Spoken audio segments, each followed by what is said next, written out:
You ask Tiger to solve. This deals with linear equations with one unknown. The final result is x equals -5. Let's solve it step by step. Group all constants on the right side of the equation.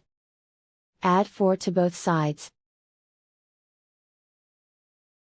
Group like terms.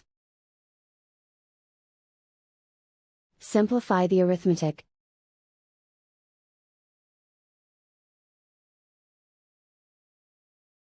Isolate the x. Divide both sides by -3. Cancel out the negatives. Simplify the fraction. Move the negative sign from the denominator to the numerator. Find the greatest common factor of the numerator and denominator. Factor out and cancel the greatest common factor. And so the final result is x equals -5.